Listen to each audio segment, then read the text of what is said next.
welcome back to another episode here. Not on the stream today, stuck inside. We're going through the winter lull right now, and I kind of just wanted to break this rod down for you guys. This is the Eagle Claw Featherlight. It's the 6'6", 3 to 4 weight, and I've got it paired with just a cheap old Shakespeare reel. But this is actually my Brook Trout rod that I've been using for all winter actually, and I really like it. I just got it this fall and I started using it because I keep breaking really nice rods, and I figured, well, I'm just going to try something cheap for once, and I'm going to see how it holds up compared to some of the other rods I've had. So let's get into it here.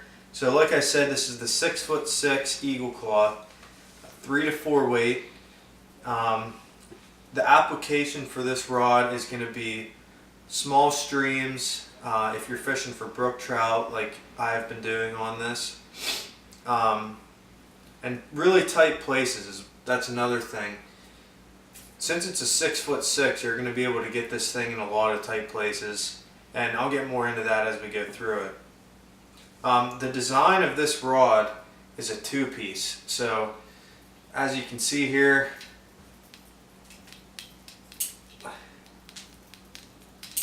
I can't get it out now, but the separation is right here, and like I said, it's a two-piece. The rod is fiberglass like most other rods out there, and it's got a cork handle.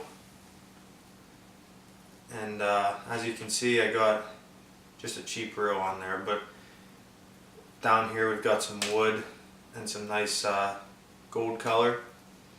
But it's a pretty simple design. Oh, another thing actually, I don't know how well you guys can see this, but I've actually got a little scale on here, and it's kind of cool actually. You know, if you catch a pretty nice brook trout while you're out there, you can measure it real quick and get it back in the water with this. You don't need to take a scale with you. It only goes up to 18 inches, so if you catch one bigger than that, you're out of luck. But since you're going to be using this for smaller fish, that is a pretty cool thing that they did with this. So getting more into it here, the things that I personally use this for is I use it for wet flies and dry flies. I do a lot of nymphing with it. That's just personally what I like more, is nymphing, but dry flies work well with this too.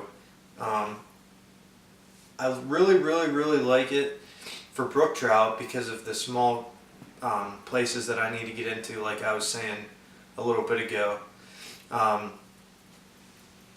If I'm in thick rhododendron bushes and I need to slingshot with it, so basically just pull the line back and slingshot it, this rod is awesome for that because it's a slow action, so it's, you know, it's pretty bendy at the tip.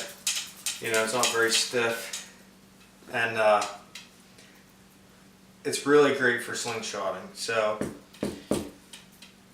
another reason that I think it's really good for brook trout is because of the height. Before this rod, I had a 9-footer, and that was just too much for brook trout. I was always getting snagged in bushes and stuff, and I wanted something smaller.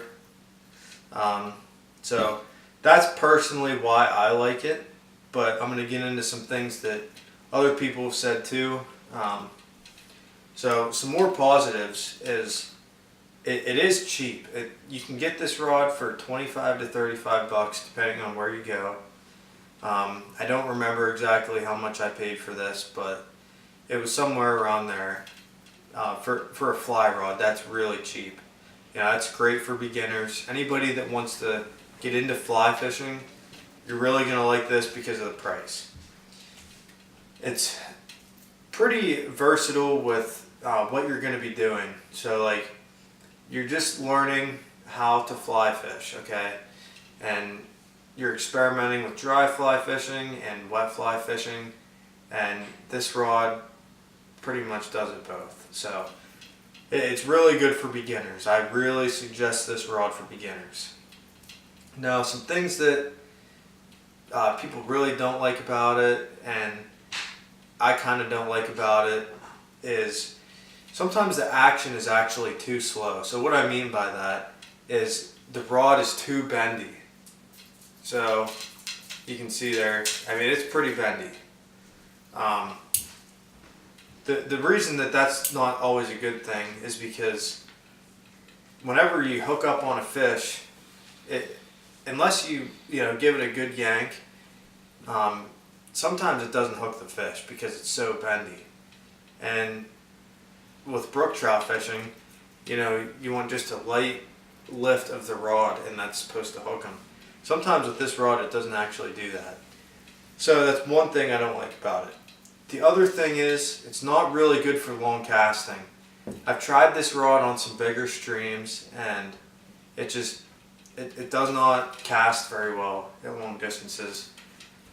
So it's definitely a small stream rod. You're really not going to want to take this out on big streams. So those are the only two things that I really don't like about it. Other than that, it's actually a really great rod. It's very rugged. I've broke so many rods out on the stream, and this one has held up great, actually, better than, I've had Reddington rods, I've had Max Catch rods from Amazon that I've did reviews on. You guys should check that out. But this rod actually holds up better than both of them. So say what you will about Eagle Claw, but hey, it holds up well. Like I said, you can get this for 25 to 35 bucks, depending on where you go. You can get it at Walmart, you can order it on Amazon. A lot of just local fly shops have this rod. That's where I got it at.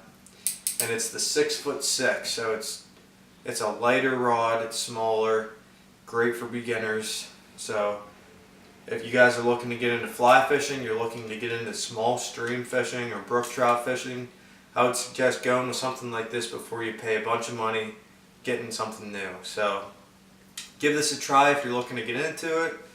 Hope you guys found this informative.